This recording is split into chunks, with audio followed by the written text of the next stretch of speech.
Hello, നമ്മളിവിടെ നിന്ന് PSC അറബിക്ക് question പേപ്പറിൽ നെഹവിൻ്റെ ഭാഗങ്ങളൊക്കെ ഒന്ന് നോക്കുകയാണ്.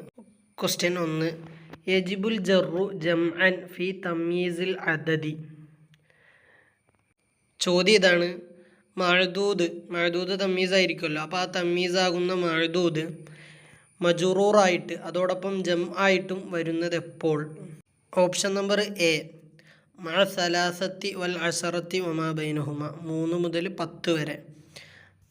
ഓപ്ഷൻ നമ്പർ ബി, മഅ അഹദ അശറ വ തിസ്അ വ തിസ്ഈന വമാ ബൈനഹുമ, 11 മുതൽ 99 വരെ ഉള്ളതിൽ.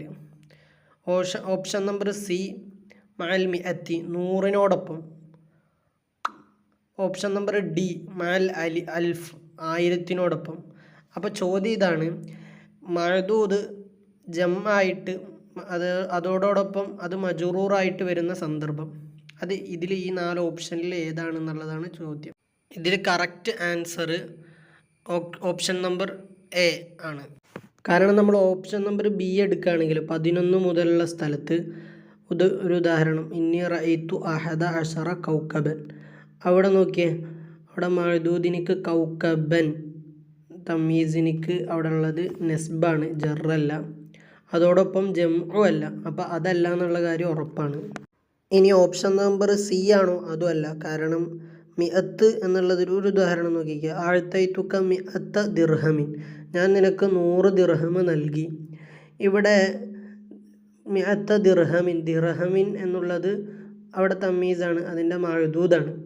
അവിടെ ജറാണ്, പക്ഷേ ദിർഹമിൻ ദറാഹിമ എന്നല്ല, ജം അല്ല, മജറൂറൊക്കെ തന്നെയാണ്, പക്ഷേ അവിടെ വഹദാനാണ്, അതായത് വാഹിദാണ്, മുഫ്രദാണ്, ജം അല്ല, അപ്പോൾ അതുമല്ല.